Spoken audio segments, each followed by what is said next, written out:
Hi, everybody. We'll just give a couple minutes while everybody's joining the meeting.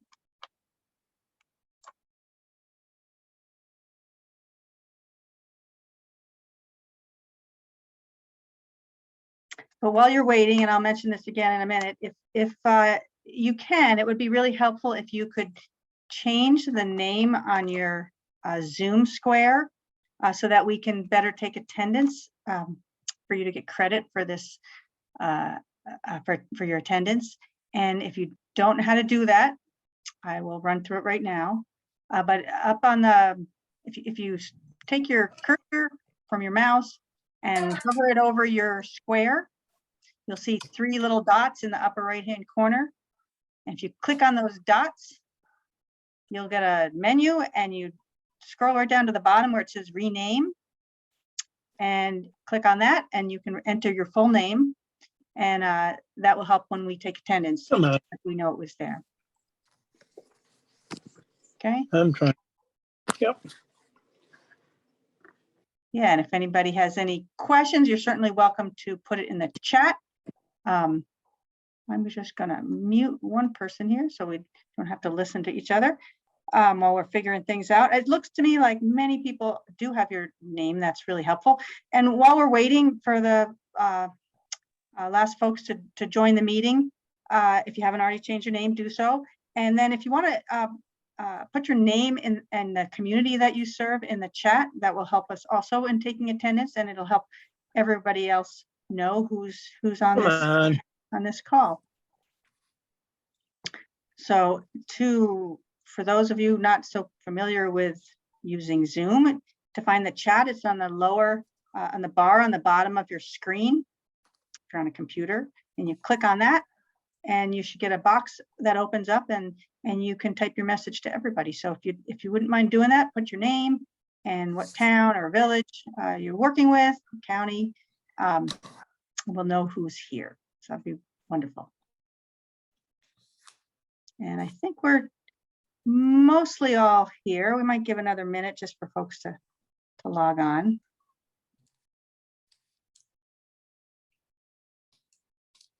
Again, if you haven't changed the name on your Zoom square, please do that. That will help us know who you are. Otherwise, if it just says iPad, that's all we'll know who you are, and we won't know that you attended. Or if you can't figure out how to change your name, then you can always put your name in the chat and your town, and then we'll figure out who you are from there too. But I think we can get going. I'd like to welcome everybody to tonight's workshop. We're happy to have you, and my name is Nancy Bernstein. I'm an energy circuit rider for ANCA, or the Adirondack North Country Association. I'm also the Clean Energy Communities Coordinator for the North Country region. And this workshop is being hosted through the Clean Energy Communities program. Again, I encourage you to change your name on your Zoom square so that we can use it to take attendance, and to introduce yourself in the chat and what town or village you serve. It's one opportunity to find out who else is interested in these kinds of issues. And then, I'd like to, now the person who has the name iPad, I'm gonna mute you. Do you, unless you'd like me to change your name for you, I can do that if you want to tell me who you are. Randy. Whoops, well, you're muted now, so I can't hear you, but. All right. Go ahead. Randy Voss, V as in Victor, AAS, Town of Watertown. Randy, VLAS? No, 2, VAAS, 2 A's. I got it. There we go. Thank you. You're welcome, and I will mute you. There we go. If there's anybody else that has trouble and needs help, you're welcome to unmute briefly and let us know what your name is, and we can put it in there. Otherwise, I'd like to start with thanking everybody for your service to your community. I know it's a lot to be on a town board, village board, or a planning board, zoning board. We don't necessarily do it for the money, do we? We do it for our community. So thank you first of all. Next, I just wanted to mention just briefly, I said that this workshop is being hosted through the Clean Energy Communities Program.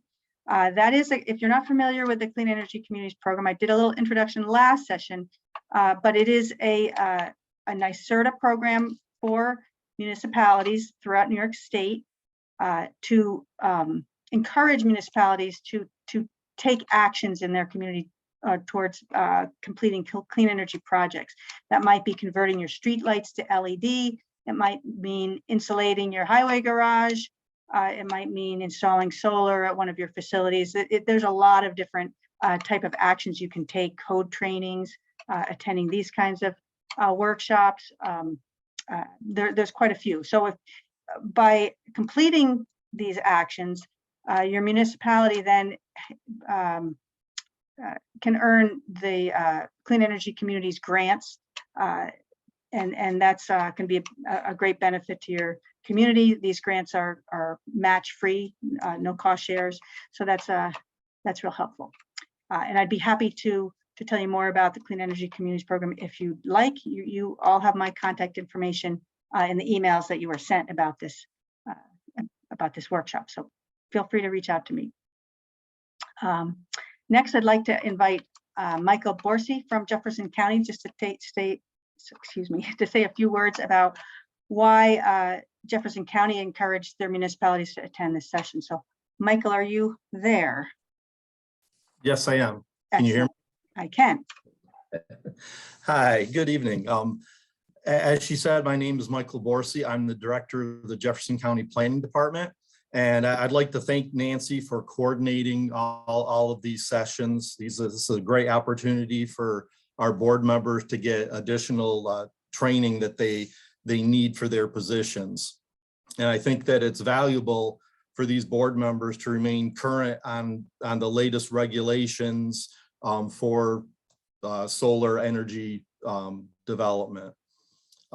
My department has worked with a number of Jefferson County communities on adopting solar regulations, and we've used these NYSERDA models as a basis for those laws. And it seems like each time we went into a municipality, they had a different issue than the last municipality on solar development.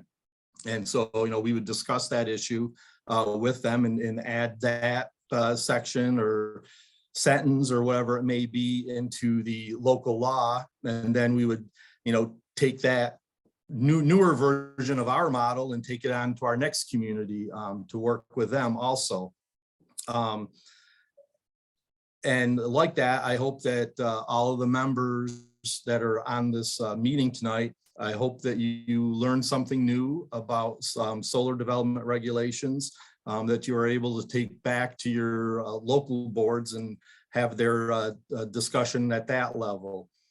This is great to see this number of people being interested and taking time out to attend this session. I just like to thank all of you for participating. Excellent. Thank you very much, Michael. And I want to remind everybody that we will be providing the slide deck, in a couple days when we and a recording to this webinar, if anybody wants to review it afterwards. But give us a couple days to get that to you. And continuing education certificates are issued by each county. So you should be, we'll be sending the attendance list to each county leader, and they will be issuing that. So again, give them a couple days to do that. But if you have any questions, reach out directly to your county leader for that certificate. Next, I'm ready to invite or to introduce our speaker. Bill Oberkehr is from NYSERDA, and he will be running the rest of the show. So welcome, Bill. Thank you, Nancy, and thanks everyone for joining. Please just bear with me for a moment while I go into full screen mode. Oh, that's better. All right. Hello, everyone. As Nancy said, my name is Bill Oberkehr. I'm a senior project manager the Clean Energy Siting team at NYSERDA, and I'm here to talk to folks tonight about NYSERDA's model solar law. And great to hear that from Michael that there's some level of familiarity in the audience with the law already. So the way that this event is structured, we're going to start with an introduction of solar technology, backdrop of New York State policy that's driving solar. Then we're going to get into the model law, so pretty quick, or at least it looks pretty quick from the agenda. It can get quite lengthy. I will do my best to get us through everything quickly. But first, we have what I like to affectionately refer to as the commercial here. So these are the Clean Energy Siting Team resources that you see on the right. We have the New York State Solar Guidebook. In there, you can find the model solar law that we'll be discussing tonight. We also have a wind energy guidebook and an energy storage system guidebook. These are all geared toward local governments. So the target audience for these resources is likely you folks, provided you have a role in local government. And finally, our newest resource is the Clean Energy and Your Comprehensive Plan for local governments. That was just released in December of 2021. And I believe Candace would have done this training for folks last time. So if folks attended that, thank you for coming back. You can find all of these resources at nyserda.ny.gov/siting. There are also more resources there. You can reach out to my entire team, the Clean Energy Siting team, by emailing cleanenergyhelp@nyserda.ny.gov. And let's get into the fun stuff. Okay. So this is the basic solar technology, just to make sure we're all on the same page with terminology and you know how things work on a very basic level. We've got here solar PV, concentrated solar power, and solar thermal. There's the three main types of solar energy. Everything that we're talking about tonight is going to be solar PV. Pretty much everything you've heard about solar, more or less, probably pertains to solar PV. Concentrated solar power is the setup where there's a bunch of mirrors in the desert typically, and they're all reflecting sunlight onto a central point. There's a liquid in that central point that turns to steam and spins a turbine. That's how concentrated solar power works. Not much of a market for that here in New York, as we do not have any desert space. And solar thermal is using the heat from the sun to heat things, typically water, could be a home too. And a key difference between solar thermal and solar photovoltaics, kind of in the name, the solar photovoltaics are using the light from the sun to create electricity. Solar thermal is using the heat from the sun to heat things.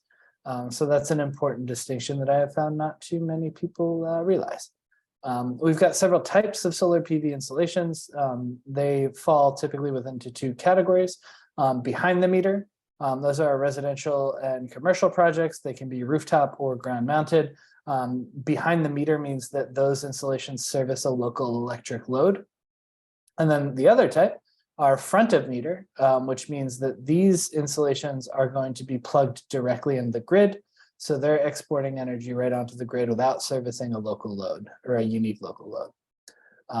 So that's what those two terms mean. And if it's helpful to remember it, this is the way I always remembered it.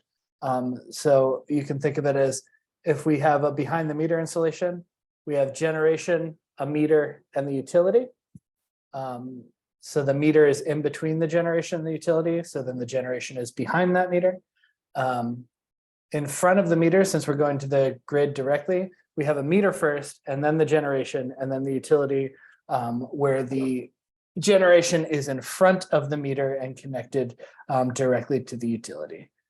So pretty easy trick to be able to remember the substantive difference. And again, this is another one that I find not many people really understand. Ground mounted solar, to give folks a scale for size, is going to be between 5 and 8 acres per megawatt. That's all included, and that's why the range is so big. So that's including the space between the arrays, any access paths that there need to be, If you look at the pictures on the bottom down there, you can see that the one array has a giant split in the middle of it. It's probably giant in the grand scheme of things, though it looks small in the image. So that would be incorporated into that 5 to 8 acres per megawatt number. 100 to 200 homes per megawatt are powered by solar typically. And the reason that that range is so big is because a home that you power is not a uniform thing. So my home is an apartment in Brooklyn with one other person here and 2 bedrooms.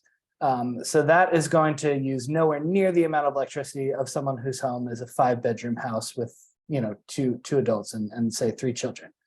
So that's why you see the range there with the number of homes that can be powered per megawatt of solar. It's the difference in the electric load in homes. We've got some land use considerations with all our primary focus, renewable energy technology, solar, wind, and energy storage. Though there are some considerations that are common to all 3. Those are zoning, which zones do we want to allow this development? Environmental impacts, which is typically assessed through the SEEKR, State Environmental Quality Review process. Bulk and area standards, decommissioning is especially important for solar. And then there are taxation issues that crop up with all 3 of these technologies. And then there are some considerations that are specific to the technology. For solar, the big one is visual and aesthetic impacts. That is a major source of contention in several areas of the state. Folks don't like the way it looks. And then also balancing agricultural use of land with solar development. Right, because solar and ag are looking for pretty much the same thing, large, open, flat spaces. So important to balance those 2 priorities. With wind, the unique local considerations there are, in addition to the visual and aesthetic impacts, we have noise and shadow flicker, because wind technology, unlike solar, has moving parts. Solar has no moving parts, which contributes to a lack of noise, less need for repair. But with wind, you have that whooshing sound that I'm sure folks in the Adirondack region probably have heard before, and the shadow flicker of the blades on the ground. And then finally, our primary considerations with energy storage are fire related. And we have some energy storage trainings coming up in this series too. So if folks are particularly interested in that, I would encourage you to attend those as well. Everything that we're talking about here today, the main driver behind all this renewable energy adoption is the Climate Leadership and Community Protection Act. I will call that the CLCPA, the Climate Act. I'll use those interchangeably. That's our current climate policy here in New York.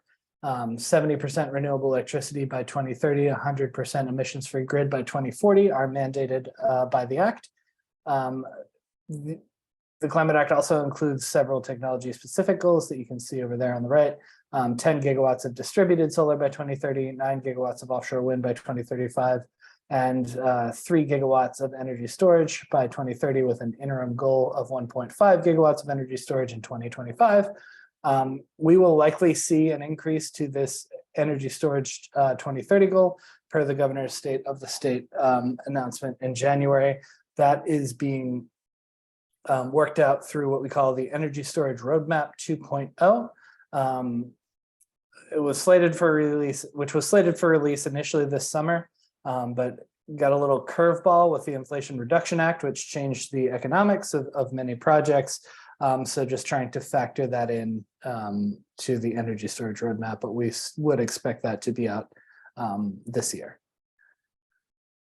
Right, so this is just a snapshot of clean energy development in the United States, or I'm sorry, in the state of New York. Right now, our total capacity is at 3.8 gigawatts, over 170,000 projects.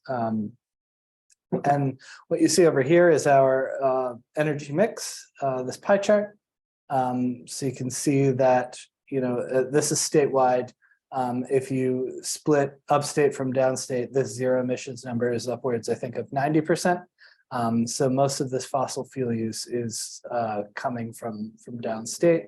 But this is a good picture of our energy mix here in New York. As the previous slide showed, over time, we have never depended on only one source of electricity generation. That is not likely to change with the transition to clean energy, because we will need the wind, the hydro, the storage, the solar, other renewables to get us to meet our state goals in the Climate Act. So you might hear the term distributed solar. I've already used it once so far. What that means is projects that are under 5 megawatts AC or 7.5 megawatts DC. That's where the cutoff is for distributed. Those are in NYSERDA's view called NYSUN projects. NYSUN is the distributed solar program for the state. It was designed to advance the scale up of the solar industry to create a self-sustaining industry via declining incentives over time. So we've got that 10 gigawatt goal of solar by 2030 here again.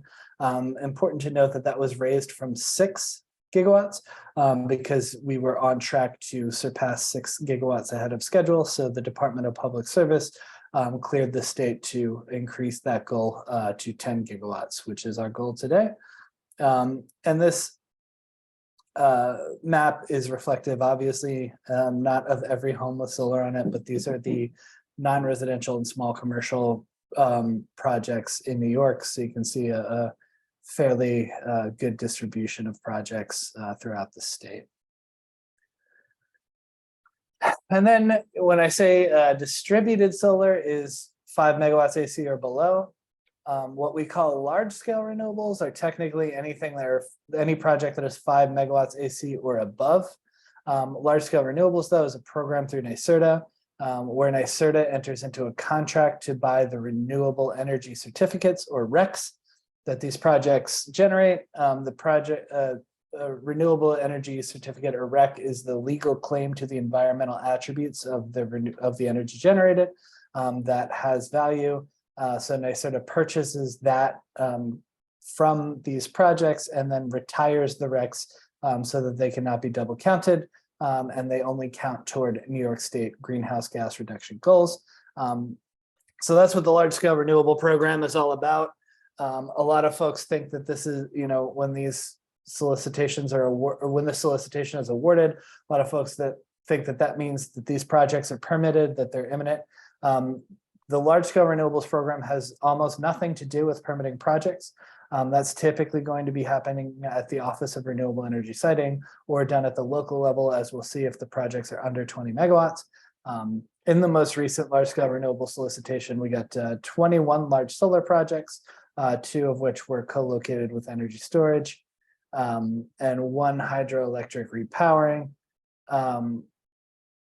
So you can see a pretty good, pretty good uptake and lots of projects awarded since 2017 as well.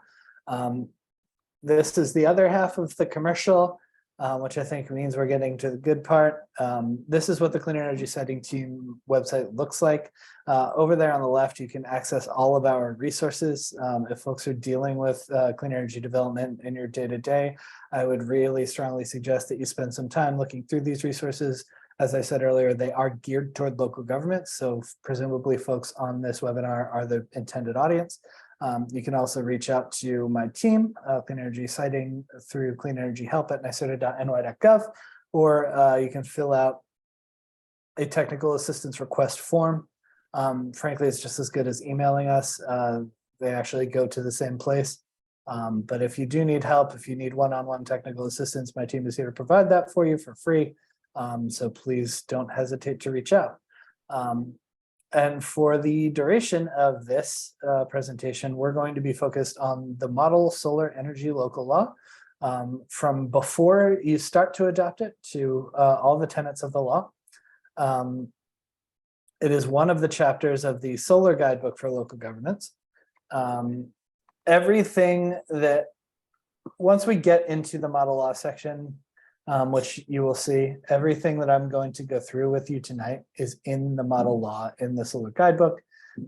So if you're worried about taking notes quickly enough or anything like that, you may be able to relax a bit because all of the information lives on the clean energy siting homepage, and you can access it whenever you'd like for free. So let's get into the law.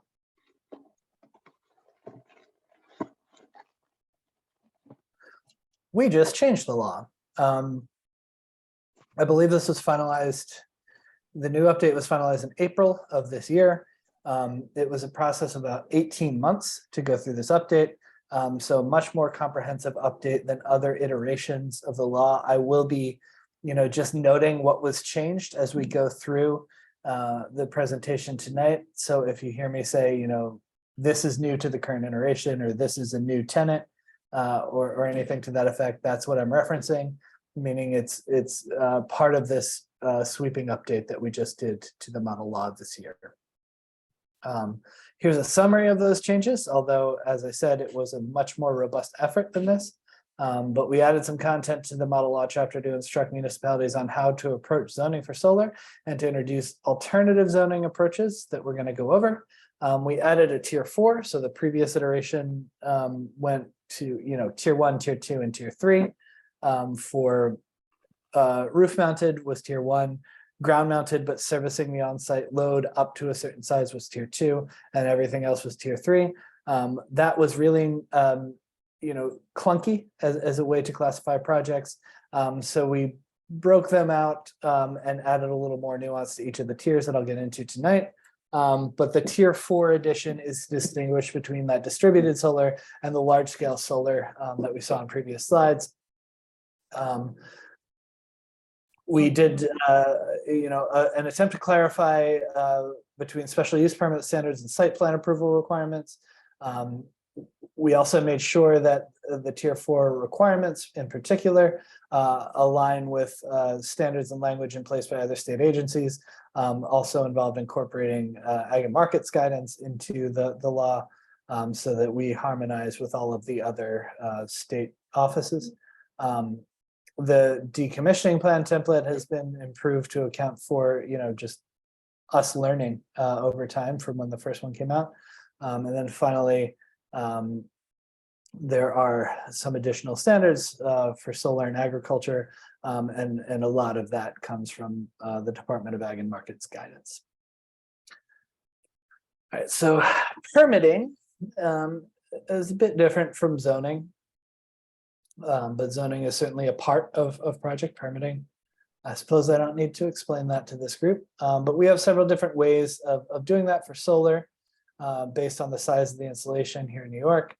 For projects less than 25 megawatts, those are always going to be permitted at the local level through the state environmental quality review and municipal requirements, including your solar local law. For projects over 25 megawatts, they're going to be permitted at the state level.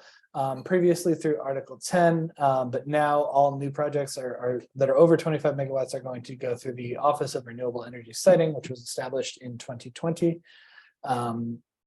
And then projects between 20 and 25 megawatts can opt into the state level siting process, so they can go through ORES, but by default, they are also permitted at the local level. So action is required on the part of the developer to opt into that state level siting process. Right. So what is the law? And these are some really important features, I think, of the law. So this is an all-inclusive ordinance that's intended to provide a thorough review of all aspects of solar energy systems that could be regulated. So really a holistic view of regulating solar development. The law importantly gives municipalities flexibility to choose the options that work best in some cases.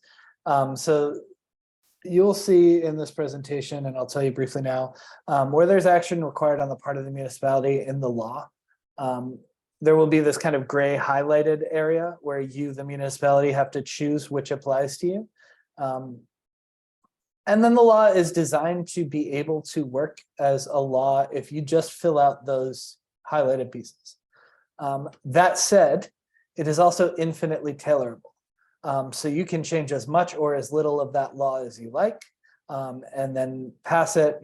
This is a template to help folks, think about what they need to regulate and, really think about how best to balance the character of their community with solar development. So you can delete, modify, or add provisions where appropriate. This template is just that, a template. It is by no means the alpha and the omega of clean energy zoning or solar zoning. A few things that this is what I like to call the pre-work section of the presentation. So we're just going to go through a few things that you can do before looking at your law or looking at adopting a law, just to make sure that that law is standing on solid ground when it does pass. The first thing is to ensure the solar regulations conform to existing plans and policies, such as farmland protection, sustainability, or climate action plans, and most importantly, your comprehensive plan. If folks do not know, all zoning regulations, all land use regulations in New York are enabled by a comprehensive plan. So if you try to have zoning regulations and you do not have a comprehensive plan, and those zoning regulations get challenged in a court, you are vulnerable. They might get knocked down because zoning in New York must be in accordance with a well-considered comprehensive plan. And that's, my spiel on number 3 down there too. Number 2, review hosting capacity maps from the utility to figure out where to expect solar development. I will beat that one to death, so no reason to belabor it here. Community outreach, you really want to know going into the law where your potential pain points are to the extent possible. It should be no secret to anyone at this point that solar is not universally beloved for a number of reasons. It is great if you have the luxury of getting out into the community and finding out, what people like about it, what people don't like about it, just get, people's opinions, figure out where they stand and try to incorporate that into law development. And then finally, you can create a working group that will conduct meetings on a community-wide basis and studies to determine whether existing policy plans and land use regulations require amendments to remove barriers to and facilitate solar energy development goals. The working group can also be a task force that is designed with developing this law. We've seen that recently in the Mid-Hudson Valley, and it's working out pretty well for both the solar law and an energy storage law. They convened a task force that meets on a bi-weekly basis, and they've really made some great progress. So this working group and that task force in charge of doing the research and building the law could be the same group of people. I said I would beat the hosting capacity maps to death, and I'm about to do that. So this is just a kind of a deep dive example of the pre-work that you can do before starting to put your law together. Every utility in the state was ordered by the Public Service Commission to create these hosting capacity maps. They often look like this over here, if you can see my cursor with the different colored lines. These maps are designed to give folks an idea, an estimate of how much capacity is on each circuit in the grid. So how much more generation can we put on that circuit without incurring costly grid upgrades that might kill the projects. Here's a fun little exercise that one of my colleagues came up with. And this isn't by any means mandatory. Again, I understand that folks may have bandwidth issues in local government. If you don't have the bandwidth to do this, it's not necessary. This is really illustrative from my perspective to just give folks an idea of what you can do to get ready for solar development with your law. So what we have here is a series of overlays. We've got first the hosting capacity map from the utility. And the way that this works is, blue can accept the most solar, red can't accept any solar. So that's, and yellow and green are in between. So we're expecting solar development to be on these blue circuits or on these green circuits, maybe a little on the yellow. So then we can overlay that with the zoning map and then identify our target areas so that, we want our ag and residential zone, and we want it to be on this circuit. And then, this circle is meant to be that area. So this would give you an idea of how you can use the hosting capacity map with your existing local zoning map to be able to get a comprehensive picture of where you can expect development and then how you can zone for that development. Hosting capacity maps, as I said, can look very different. This is another one from a different utility. The Public Service Commission mandated that the utilities produce these. They did not mandate a uniform template for all utilities, so they do vary a bit throughout the state. This is yet another example of a hosting capacity map with those zoning overlays on it. So you can see the circuits there from the previous image, and now you have all the zones as well to give you an idea of where you would expect to see development. Oh, and this is what I was talking about before with the color coding over here on the left, the hosting capacity. These greater than 5 megawatts, 3 to 5 megawatts, 2 to 3 megawatts. That's the utility's estimate of how much additional generation can go on that circuit without requiring any additional grid infrastructure. So that's what those numbers mean. Comprehensive planning. We can go through this pretty quickly as folks, I presume we're just on that webinar a little, I guess that was last week. As I said, you need to have a comprehensive plan in place to have zoning regulations in the first place. So if you're looking to develop a solar law and you haven't checked your comprehensive plan in a while, it's a great opportunity to pull it out and make sure that it accurately reflects the values and the desires of the community. Land use moratoria is one thing that we see, I guess, more than is ideal in relation to solar. And because of that, I think it's worth addressing. So land use moratoria, it's a local law or ordinance suspending for reasonable time property owners' rights to obtain development approvals. For a reasonable time is what's key there, but I'm going to move on and talk about that more later. The reason for a moratorium is to grant the municipality time to consider, draft, and adopt land use plans that are not adequately dealt with under the current laws. So a moratorium, the purpose of it is to buy some time to be able to adequately deal with new types of development. Solar, can fall into that category. Energy storage even more so at this point. And the how, you just pass a moratorium through your local legislature.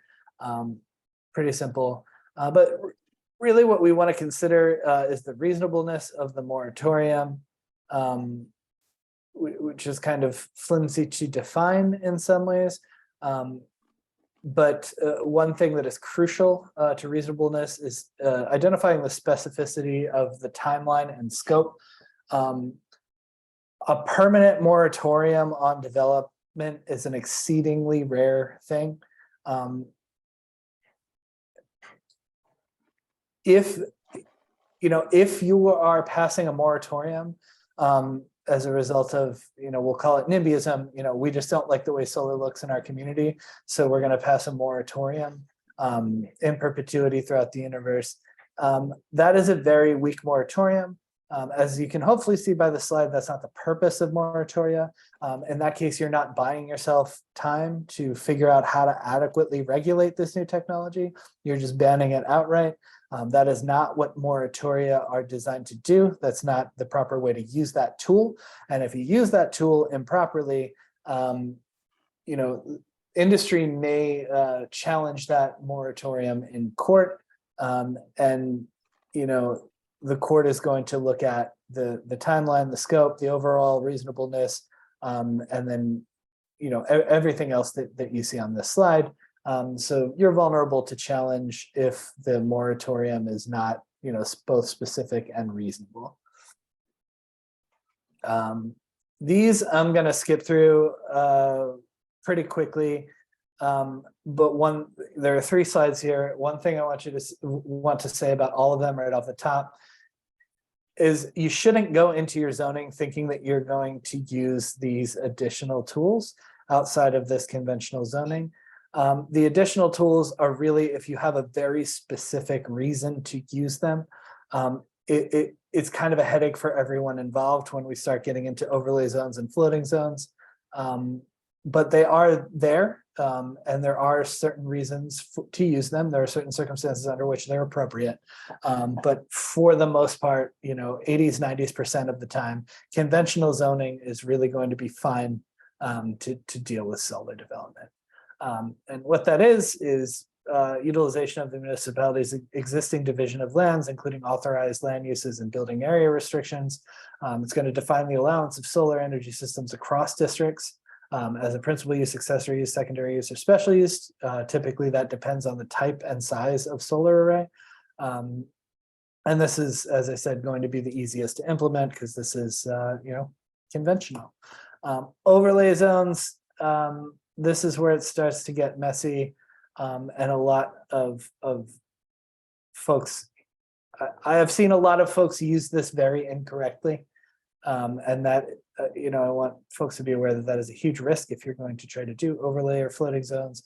But basically, this is going to be a defined zone on the existing zoning map that's going to, carve out a space that doesn't correspond to conventional zones where we want solar or where solar is permitted. It's going to require additional time, effort, resources to be able to figure that out. And as I've said a few times now, it's often not really necessary to do that. A floating zone is the most complicated. It is the most work to set up. It is the most work to implement. This in particular is really just a last resort tool to use. So what this is going to do is implement solar specific zoning requirements, but not applied to the zoning map until approved on a project by project basis. So basically it's almost the equivalent of going through the ZBA for every process, although, that's an oversimplification and not quite right. You are dealing with these projects on a project by project basis. The one thing here is this will avoid the need for the municipality to identify solar appropriate areas up front. But that means you're going to have to review every application separately, and industry isn't going to know where you want the solar development to go or where you don't want it to go. So you're probably going to end up reviewing a whole lot of applications that don't make sense. So transparency to industry really saves a lot of headaches all around. If you can communicate clearly, this is where we don't have an issue with solar development. This is where we do have an issue to solar development. I think everybody, the municipality, the community, the developer, the industry stakeholders are all better off. So that's the pre-work, as I have come to call it. So let's get into the actual law. As I said, all of this is in the Solar Energy Guidebook for Local Governments. So no need to really write any of this down. I think it's probably more valuable to just pay attention here. And also, Nancy said she would circulate these slides. So you'll have these in addition to the actual resource to look at later as needed.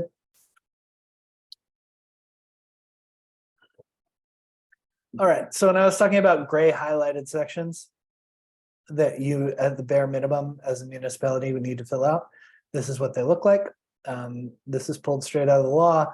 And this is a great example. I think what this is asking you to do is, justify your authority to pass zoning regulations. So are you using town law? Are you using village law? Are you using city law? Or are you using municipal home rule? So the template does the work of finding the proper citations for you. You just have to figure out which one applies to you.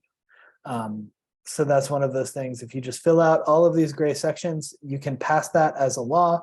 Although, you know, I think most of the time it is appropriate to do a bit more tailoring and make a bit more of a bespoke law for your particular community. Statement of purpose. These are the ones that NYSERDA suggests. This is very open-ended. You know, you can use all of these, you can use some of these, you can create your own. But basically, you know, why do you want solar development? Why do you want to regulate it? How do you want to regulate it? All of those questions can be answered here in the statement of purpose. Just to remind folks once again that zoning regulations do need to be rooted in a comprehensive plan.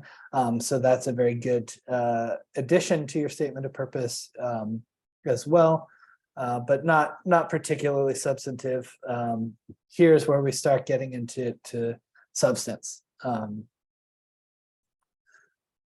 So this is in the definition section. It is not by any means the entire definition section, but it is probably the most important part. And this changed in the new iteration. This might actually be the most significant change in the newest iteration of the law, which again came out in April of this year. So now tier 1 solar energy systems are roof mounted, building integrated, ground mounted, up to 25 kilowatts AC, or surface area up to 4,000 square feet, or on-farm solar systems. So all of those types of systems are now going to be categorized as tier 1, which are eligible for kind of the streamlined permitting process. Tier 2 now, only ground mounted systems not included in tier 1. So anything over 25 kW. With a name, tier 2 capacity goes all the way up to 1 megawatt AC or 8 acres. But, and this is the key here, the system can generate no more than 110% of the energy used on site. So this, because of that last clause, the connection of 110% of the energy use on site, this is inherently an accessory system. This is not a primary use system. That's really where this requirement comes in. So we're going to give folks a bit of a break in permitting application up to 1 megawatt, as long as they are using that system to power their local load on site. As long as that system is an accessory to what is already developed on that site, you know, we're gonna give that a bit easier time in the permitting process because it's not a commercial enterprise. No one's turning a profit off of this except the solar developer who's out of the picture quickly. And again, as I said, it's inherently accessory development. Tier 3 solar energy systems, that's where we start to get into principal use development and commercial solar farms, solar arrays, whatever, however you'd like to say it.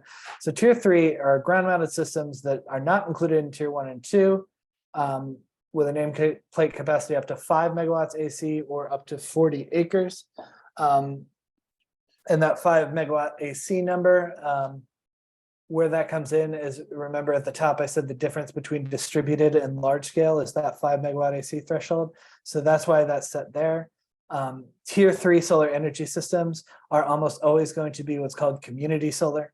So that's when you have a reasonably large array, you know, maybe in the tens of acres, if that, that is exporting straight to the grid, and members of the community then purchase the bill credits from that array. That's what community solar is. That's what tier 3 solar systems are.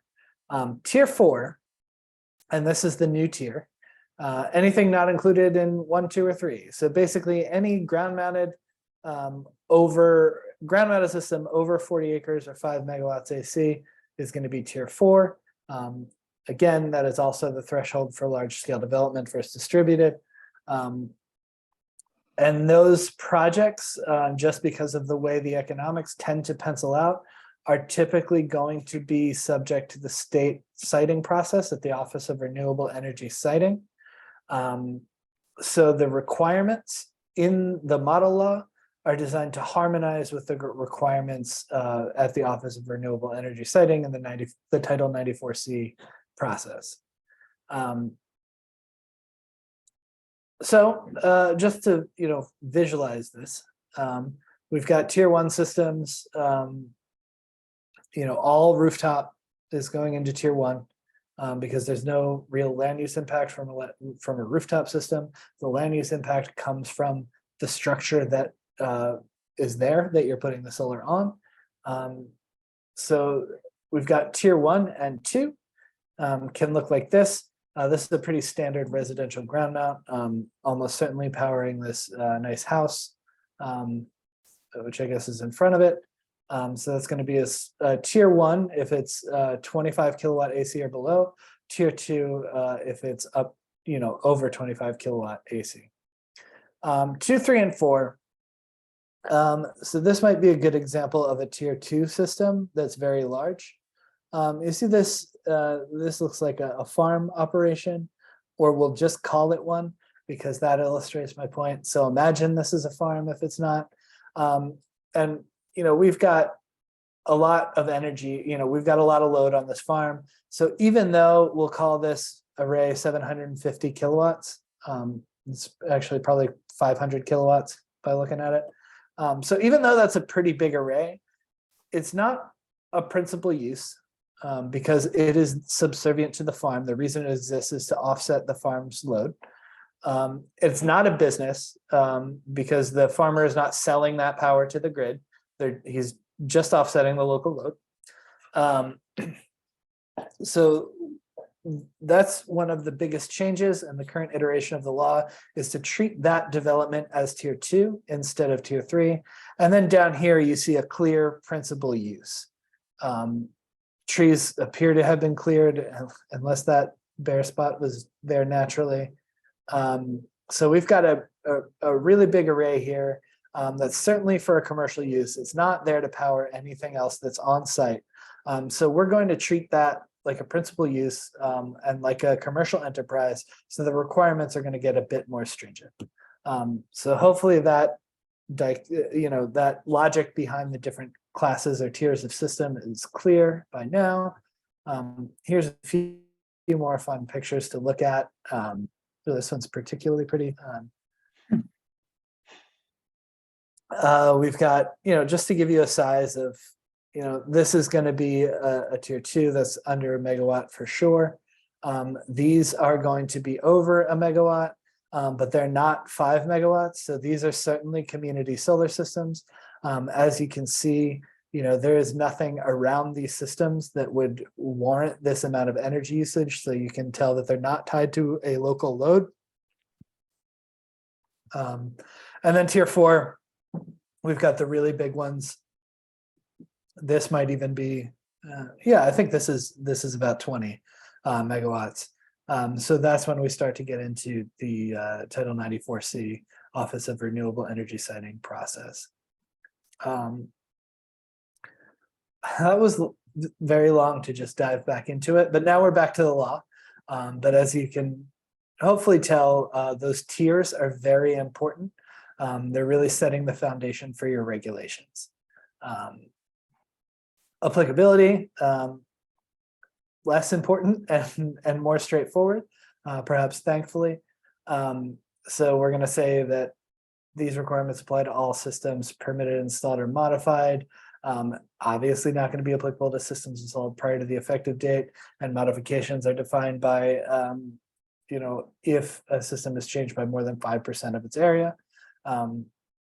And then state, fire, building, energy codes, and your local codes still apply. This is a bit, state, fire, building, and energy codes are going to apply whether or not this is in your local law. But with these, looking at your zoning on one hand, and then looking at the fire code and the building code and the National Electric Code, the extent to which all of these regulations can mutually reinforce each other is beneficial. And again, that goes back to transparency to the industry.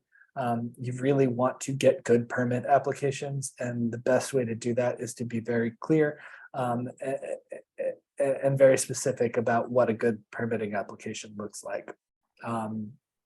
General requirements, NYSERDA suggests that folks require a building permit. Accommodation of solar energy systems and protection of access to sunlight is encouraged. That's known as solar access laws. So you can build solar access into your zoning, or you can pass a separate solar access law, or you can do that through easements. And then state environmental quality review as required under the New York State Department of Environmental Conservation. Again, that seeker is going to be required regardless of whether it's in your zoning. But good to have it there just again for the sake of transparency. All right, so we've got different permitting structures for the different types of projects.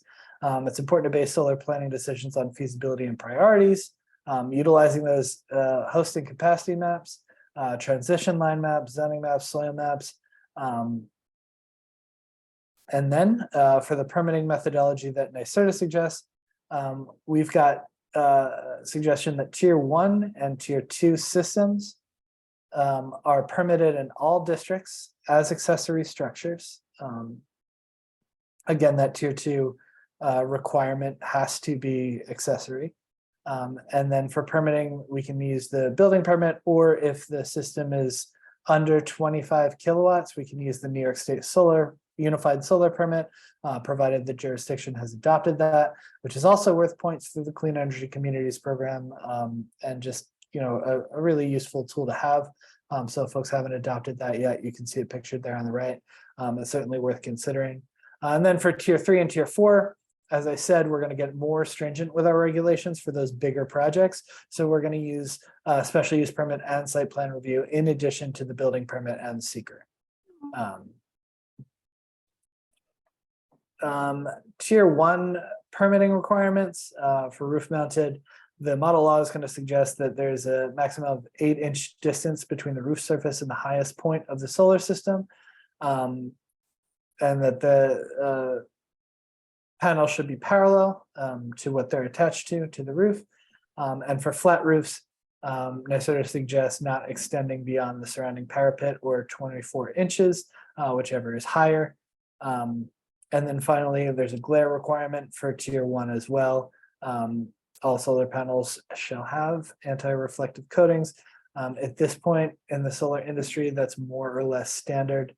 But still good to require that. So if you have someone who's trying to maybe do a budget job and decided to cut that corner, you have some teeth to be able to hold them accountable. And then finally, height restrictions. NYSERDA is suggesting that you just have those comply with the height restrictions in the underlying zoning district. If you don't have an underlying zoning district, or if that underlying zoning district doesn't have height restrictions, there's an appendix at the back of the model law that has suggested setbacks and height requirements. You are going to hear me say quite a lot that NYSERDA suggests that you defer to the underlying zoning district. And that's because, solar is not, in a lot of ways, solar is not a special type of development, and particularly for accessory structures, it's probably not terribly necessary in most cases to have additional requirements for solar, where those systems are accessories in particular. This is just to illustrate, max 8 inches from the roof and parallel, or not to exceed the height of the parapet, or 24 inches, whichever is higher. So for this one, it looks like we didn't exceed the parapet, which was the limitation. That was the ceiling. But the 24 inches was fine, because the parapet's not shading at 24 inches. So there we go. We got them at 24 inches there. Permitting requirements, glare, I already went through. Setbacks, again, the law is going to defer to the underlying zoning district, those setbacks.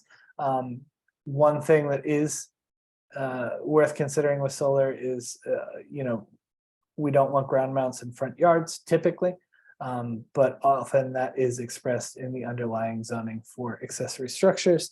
But sometimes special attention needs to be paid to that. Height, appendix 3, as I said before, so the NYSERDA suggested height for a ground mounted system for tier 1 is 10 to 15 feet.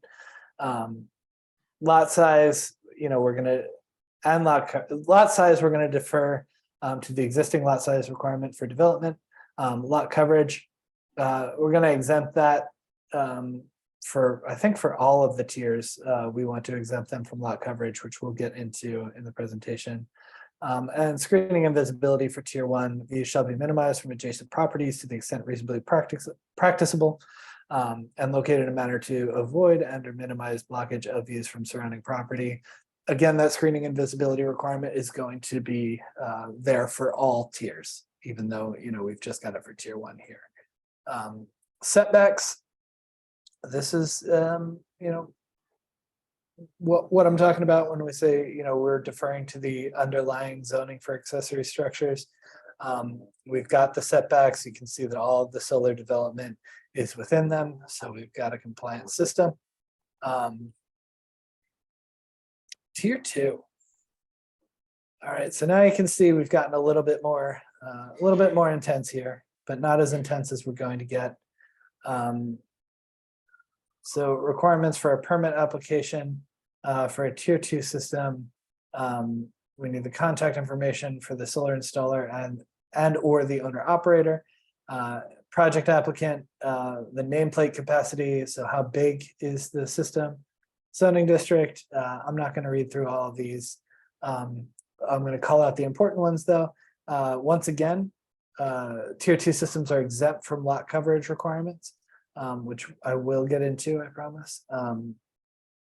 Electrical diagrams, screening visibility is the same. Environmental resources protected to the extent possible. That comes into play with tier 2 because we're dealing with exclusively ground mounted and sometimes large ground mounted. So we don't have to worry about that for rooftop, but we do when we start getting into ground mounts.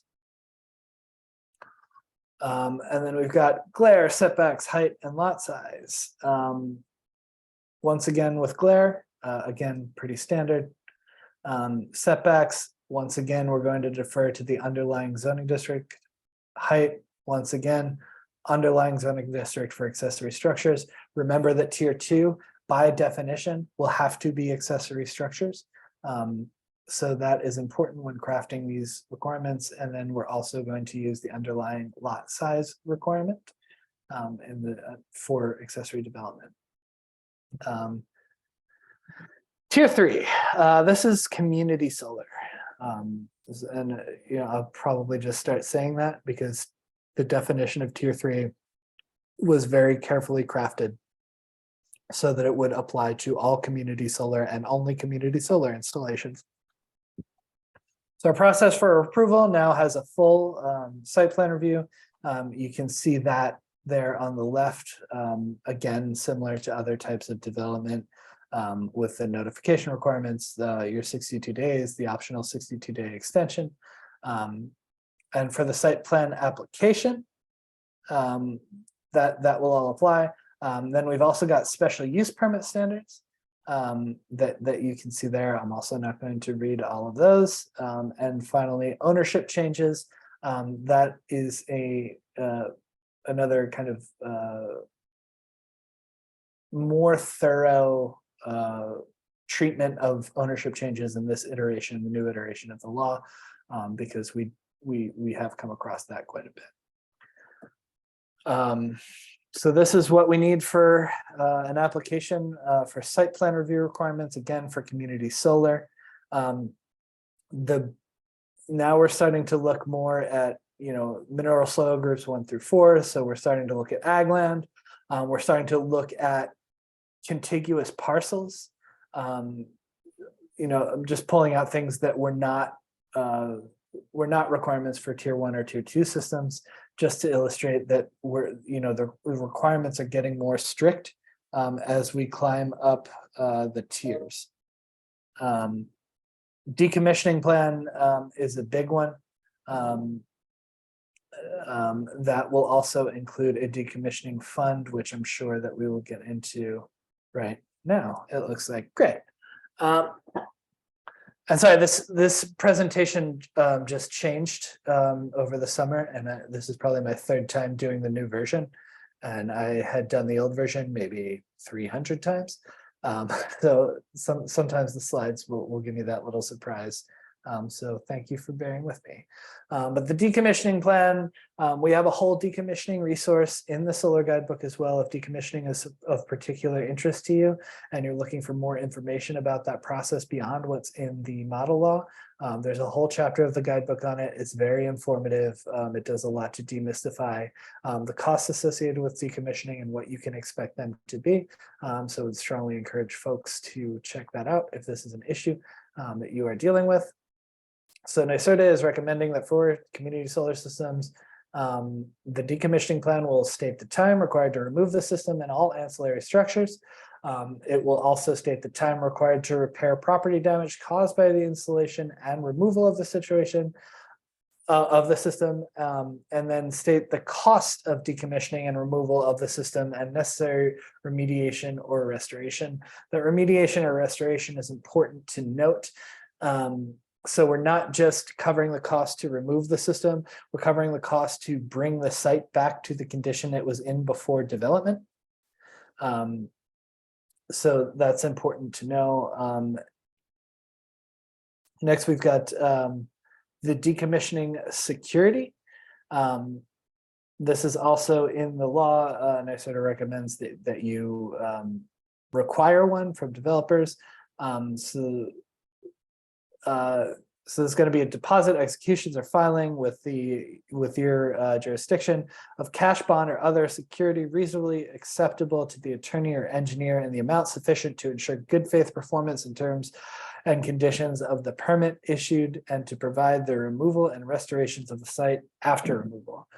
So basically what NYSERDA is recommending is that we set this decommissioning fund at 115% of that total cost estimate to tear down the system and restore the site. And the idea behind the decommissioning security is that it shouldn't be used. And that's why there's that little extra padding. I believe that NYSERDA also recommends a 2% per year escalator to keep that decommissioning fund current and to provide some protections from inflation. So the idea is that the decommissioning fund, will be there in the event that the developer does not do this on their own. So the goal of the decommissioning fund is to return it to the developer after they have on their own volition come in, decommissioned, and restored the site. They're sort of suggesting that you require the decommissioning plan and security for community solar systems, and also very important to consult with your municipal attorney when evaluating these financial mechanisms, particularly with bonds, because of the life cycle of community solar installations. There are some attorneys, there were more than there are now, but there are some attorneys who will question the authority to have a bond over that period of time. So that's one issue that used to come up pretty frequently. But as with all of this, this all needs to be run by a municipal attorney, or it's a good idea to run everything in the model law by a municipal attorney before passing it. All right, special use permit standards for community solar. Underground requirements. On-site utility lines shall be placed underground as permitted by the serving utility. That's something that you don't really need to worry about with your zoning, but good to have it in there again for transparency's sake. But probably in most cases, the utility is going to take care of that, and the NEC has regulations about that as well. Vehicular paths, we want to require that they minimize the extent of impervious materials and soil compaction and ensure emergency access. That's what we have circled down there on the left. Got some more special use permit standards. Signage, again, this is one of the things that we'll find in the NEC or the National Electric Code, but we're also going to put that in our zoning, again, for transparency's sake. Glare, once again, lighting. The lighting is not in there to power the solar at night. It is there for emergency purposes. So the law requires enough light to be able to handle the emergencies, but not so much that it causes light pollution to surrounding properties. NYSERDA is suggesting that multiple lots may be treated as a single lot to avoid project fragmentation and encourage project density. So we don't end up with, one system that's on 3 different lots and only using 30% of each lot when, we could have put it on 2 and had a lot more space and a lot more space for further development or use and a lot less eyesore. Lot size. We're going to either defer to the requirements in the underlying zoning district or follow the suggested lot size requirement. Again, this is the Appendix 3, where you can find all of these suggested requirements. And this is primarily for folks who don't have existing zoning. So if folks are pretty new to zoning, and especially if you want zoning to be able to regulate solar development, the appendix is really targeting folks in that situation. If you have the existing zoning, we're always going to defer to the underlying zoning for projects up to community solar. So the setbacks are the same. Height requirements, again, deferring to the underlying zoning district. And then we've got height requirements down here. If agrivoltaics is a portmanteau of agriculture and photovoltaics, it's a hot new trend. If you are interested in encouraging that, what that is basically is we have crops growing and then we have a solar array occupying the same space. The way to do that is to elevate the solar panels so they're letting enough light underneath of them to keep the plants happy, the crops happy. So if that is something you want to encourage, adjusting this height maximum, this height cap in certain districts can help you, send out the signal that that's the type of development that you're looking to encourage. Lot coverage, we're going to exempt everything from lot coverage in the underlying zoning district. I guess now is a good time to explain that. Lot coverage was being interpreted very consistently incorrectly. So what previous iterations of the model law advised was that there should be a lot coverage that is in line with lot coverage for other types of development, but it only measures the impervious surfaces associated with the array. So only ground penetrations.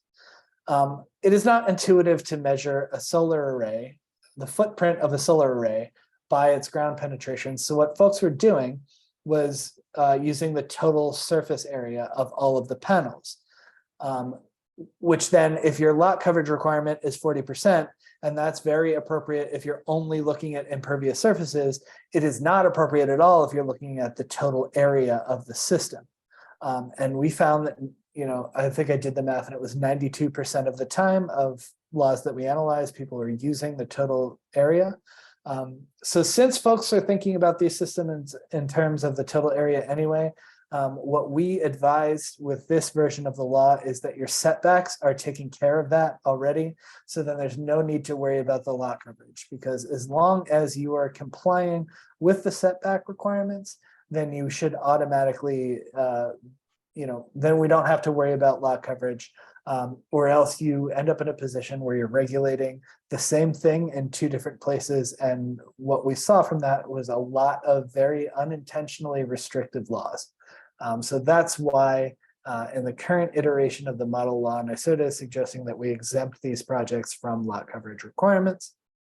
Fencing, 7-foot fence with a self-locking gate, that's also in the National Electric Code. But again, good to have it here for transparency's sake. Screening and visibility, we start to strengthen our screening and visibility requirements in Tier 3 and Tier 4 systems. So systems that are smaller than 10 acres will minimize views from neighboring properties by using architectural features, berms, or landscaping. If systems are larger than 10 acres, they will conduct a visual assessment and a line site profile. They will provide a screening and landscaping plan to minimize the view of the array. That plan will be detailed with planting, species, and grading. There will be an option to follow requirements in law or reference other community standards. And a reviewing board may elect to waive certain requirements if there is no impact. This visual assessment for systems larger than 10 acres, and that's why the threshold is set there, is required through seeker anyway. So you can use the visual impact assessment that is being provided as part of the seeker application as this visual assessment as well.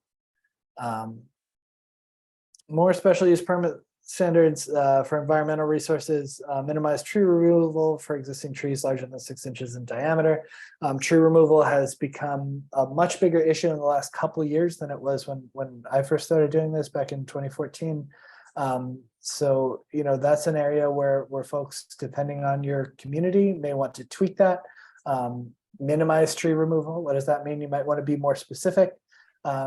Is 6 inches in diameter the right size for your community? That's another place where you can either strengthen or relax this requirement according to your community.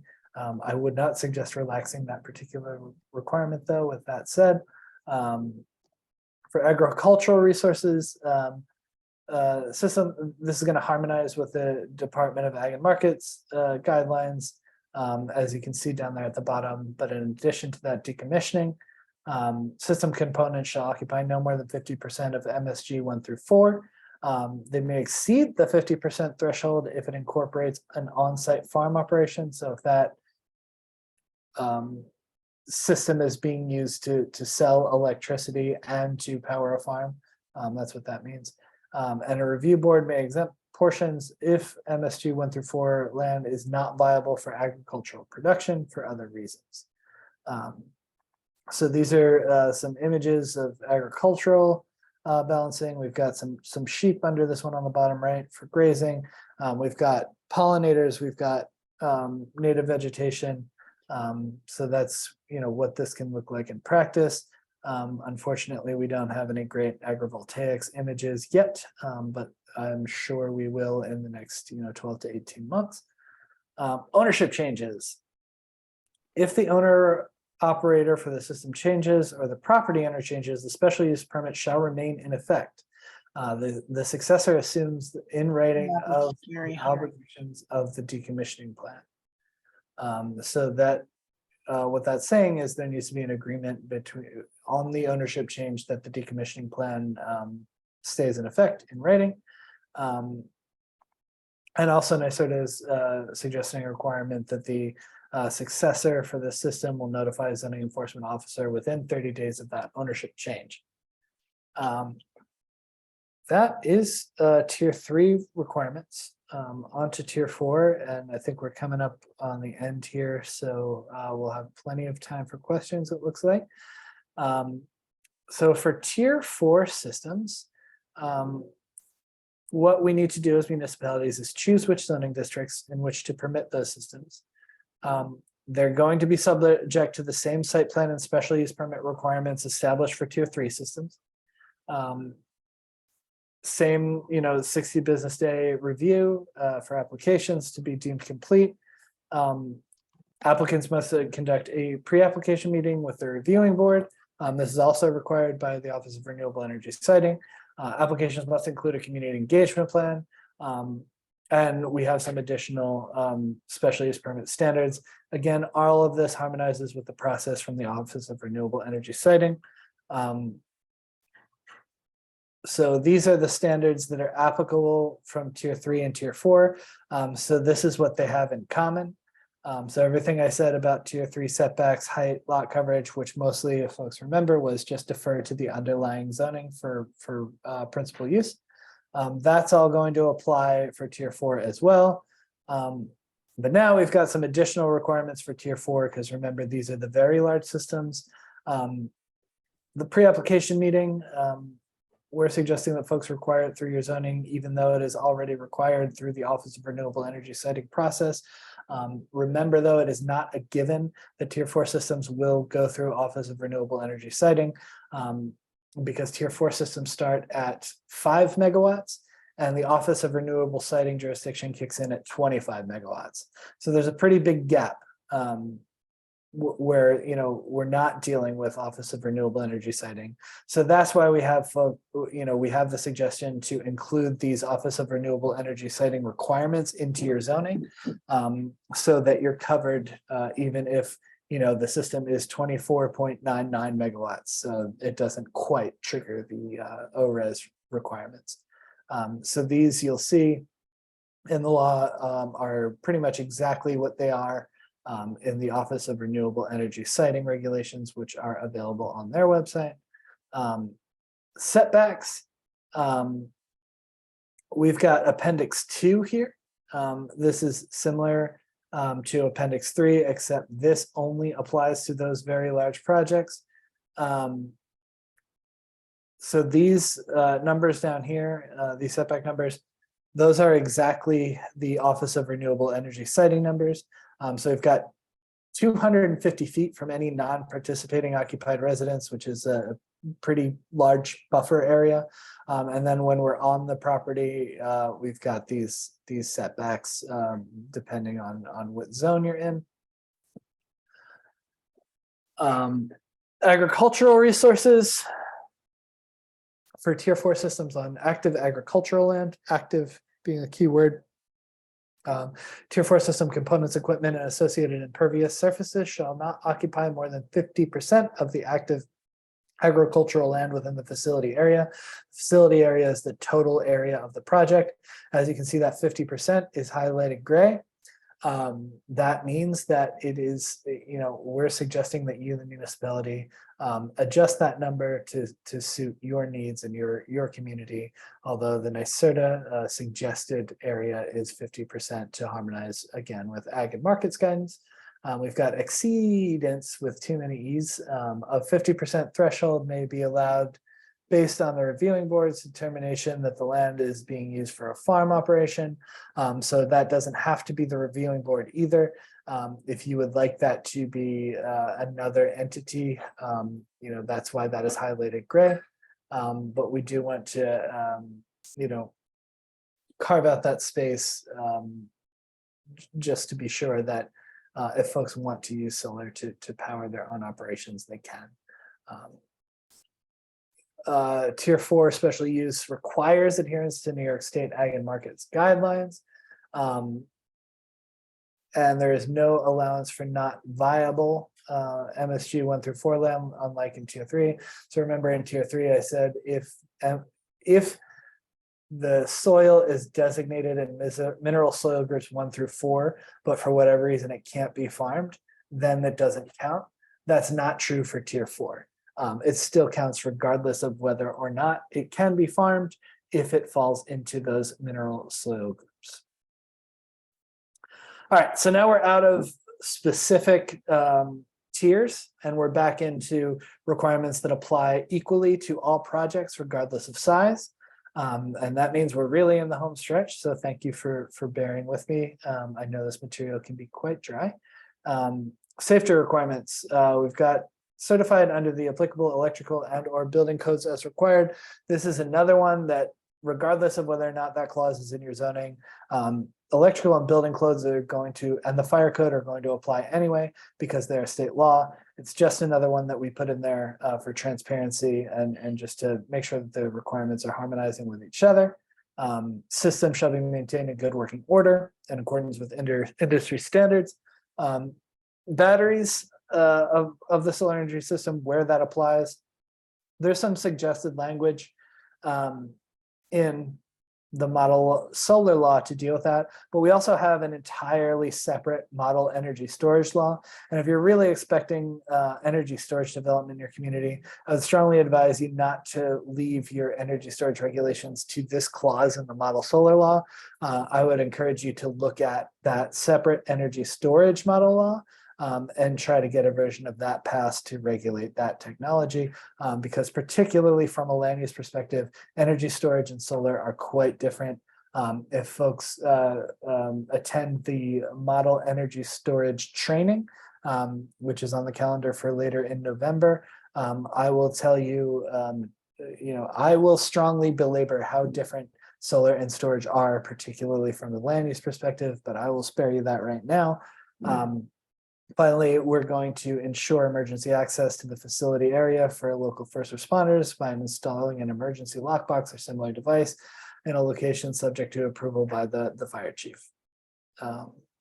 Timeframe and abandonment for the permit. My sort of suggestion is that the special use permit and site plan approval be valid for 36 months, provided that a building permit is issued for construction or construction has commenced. If construction is not completed within those 36 months, a 12-month extension will be possible per the model law template. And in the case of abandonment, which is defined by the solar system not producing electricity for 12 months, the municipality may notify the operator to implement the decommissioning plan. From that notification, decommissioning must be completed within 12 months.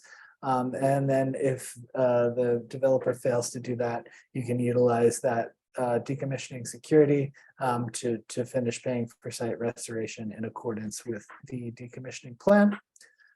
Enforcement and severability.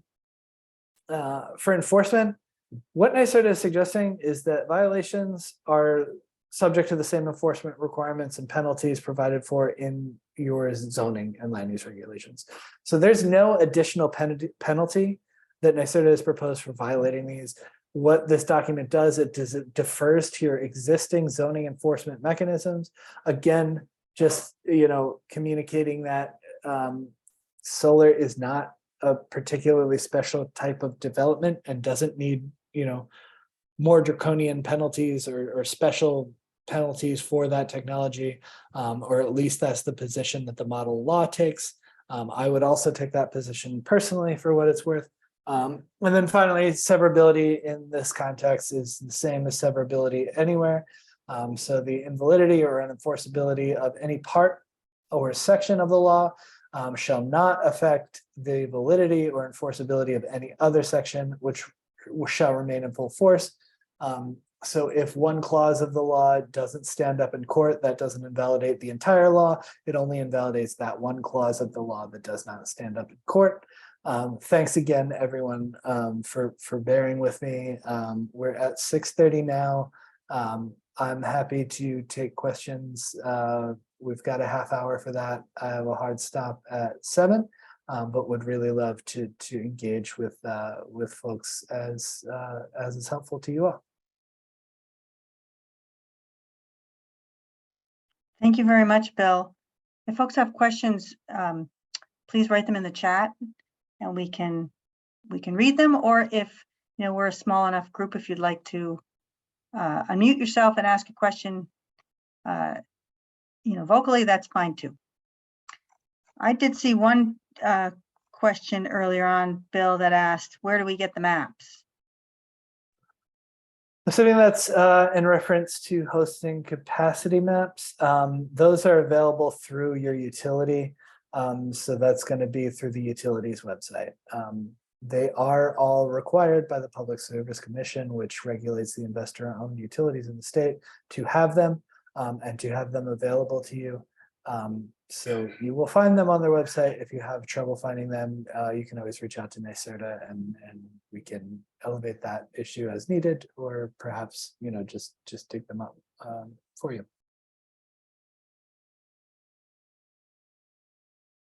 Excellent, and I have found them before, so I know they're findable. The only one that's difficult, of course, is Con Ed. It's behind a login wall, so you have to be a part of Con Ed's system. Other than that, I think they're all very transparent and very easy to find, or relatively easy for utilities. We'll put it that way. Excellent. Any other questions? Again, feel free to write something in the chat, or if you'd like to unmute yourself, go ahead and do so and ask away.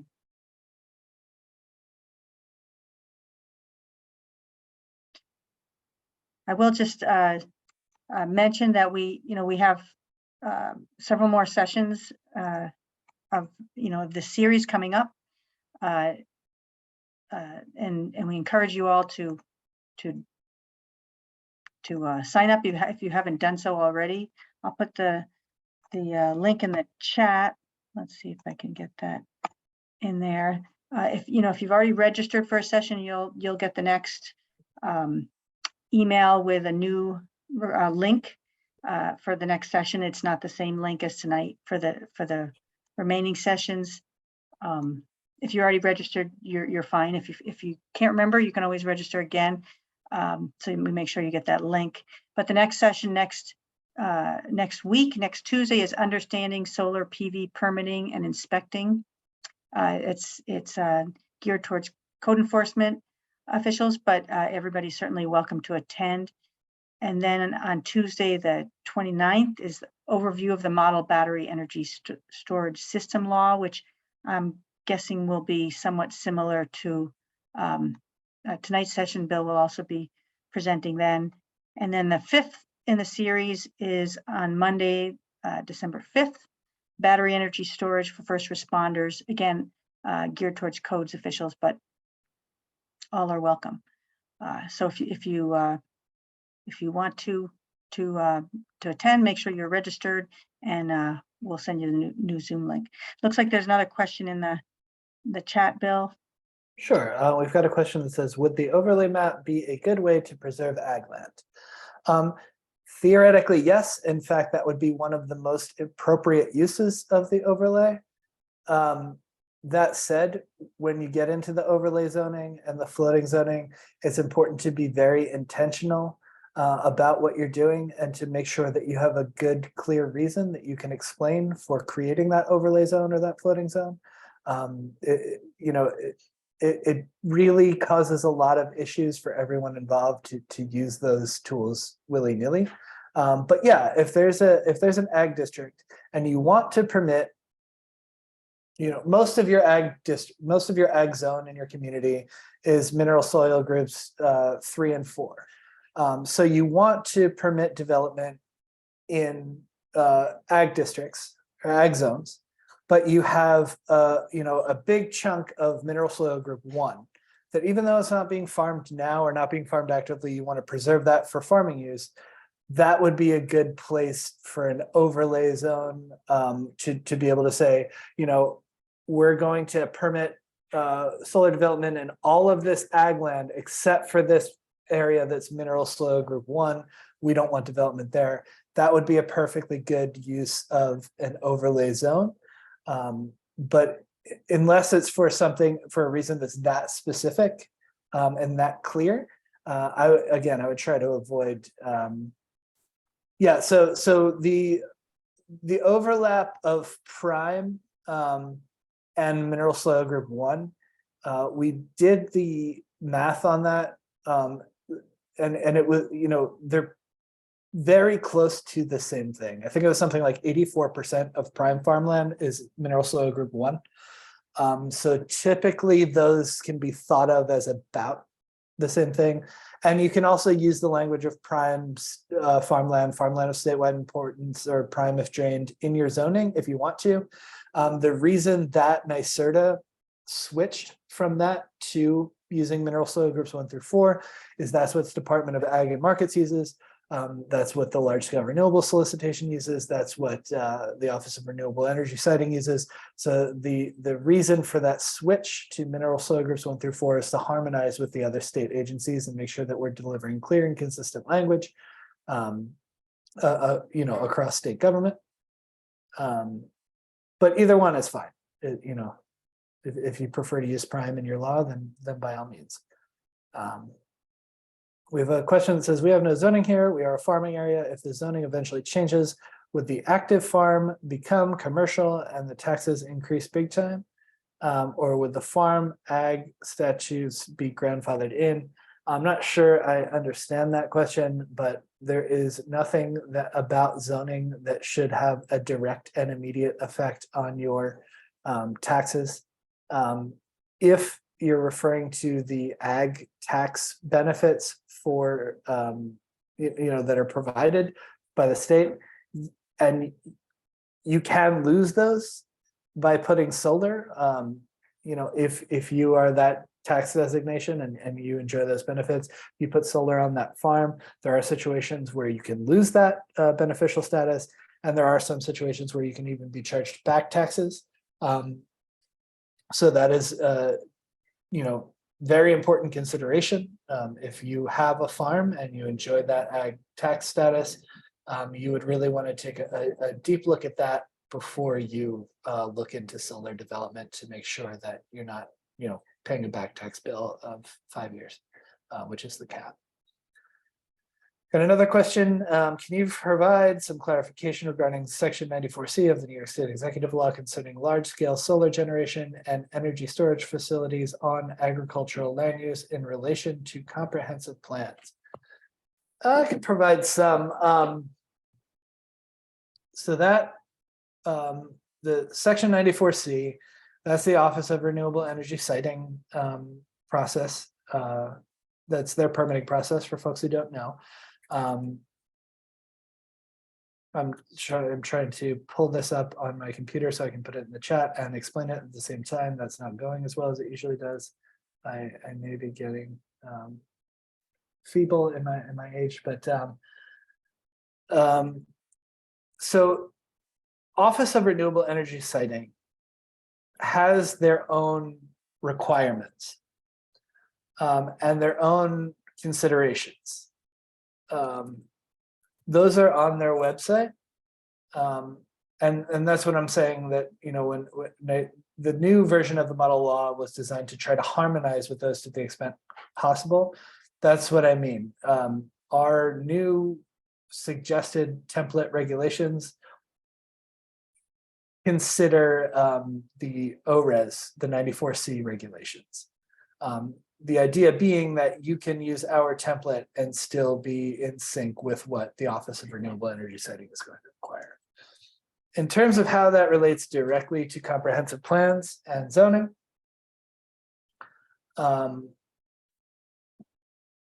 so the Office of Renewable Energy Siting will take into account local comprehensive plans. It will take into account local zoning requirements. The default mode will be to abide those requirements, but the Office of Renewable Energy Siting is not bound to do that. So what might happen is, if there is a clause, like, say, this is a good example, or at least for the thought experiment. We'll say that Tier 4 systems, which are the very big systems, we have a community that in their zoning law, they banned all Tier 4 systems. The Office of Renewable Energy Siting has a power to strike down pieces of local laws that are deemed unreasonably burdensome. And that would be probably a pretty good example of something that's at risk for being considered unreasonably burdensome. If we have an outright ban on the type of development that the Office of Renewable Energy Siting is in charge of permitting, they might look at that as unreasonably burdensome, but it's not up to them. The process to challenge that is a formal one. So the developer, or the project applicant, would have to formally challenge a clause of the law. So this is important to note because I think this is not often understood. ORES is not tossing out your whole law. Going back to what I said about severability, if a piece of the law, a component of the law, is found to be unreasonably burdensome, it is only that component of the law that gets overridden. The rest of the law stands. So in this example where there's a law that bans Tier 4 development, so we're going to say the developer challenges that as unreasonably burdensome. The Office of Renewable Energy Siting then has to go for a hearing in front of an adjudicatory law judge, where folks are allowed to present their case, and then that ultimate decision as to whether or not that clause was in fact unreasonably burdensome is going to be up to that ALJ, adjudicatory law judge. So that's how that works. So comprehensive plan and zoning are two of your best tools to have a say in that state level siting process, and to make sure that the community of the character of your community, local values, local goals are taken into account at that state level process. So these laws, not only are they, common sense, helpful to regulate development, but they also increase your voice and your presence and your influence over that state level process as well. I hope that answered the question, and I hope it didn't answer it by way too much.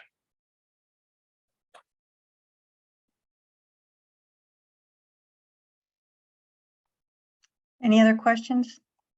Again, feel free to drop them in the chat, or again, if you want to unmute and ask your question verbally, that's fine too.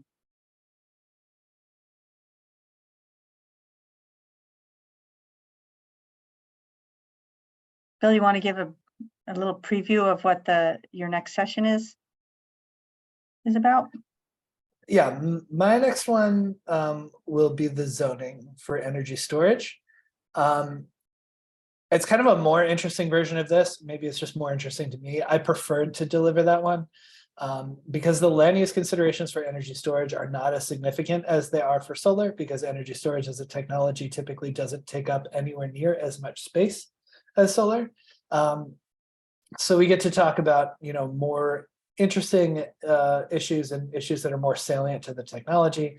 So there's a lot of fire code information in there. There's a lot of information on how codes are developed, how the safety industry works, the fire safety industry works, who those players are, what they've done to address the fire hazards associated with energy storage. So that one's actually my favorite one to teach or to deliver. And it's, centered around the model energy storage law in the same way that this is centered around the model solar law. So in that respect, it is very similar to this presentation, but the content is, the specific content is quite different. Excellent, thanks. And there's just a reminder that overview of the model battery energy storage system law is on Tuesday, November 29th. And so, please register if you're interested in attending and you're not already registered. But if there aren't any more questions, I guess we can maybe wrap things up. Again, thank you everybody for coming. I will be sending out the presentation slides afterwards, and as well as a recording, and your individual county leaders will be, providing attendance to, for, community or in-service credits. And I see somebody asked in the chat if they're not in one of the 7 counties of the North Country, then you should contact your county directly, because I don't have any communication with those counties to tell them your attendance. But they're welcome to contact me with that information if they need to proof that you are here. How's that? Anything else? Thank you all for coming and appreciate it, and have a good night.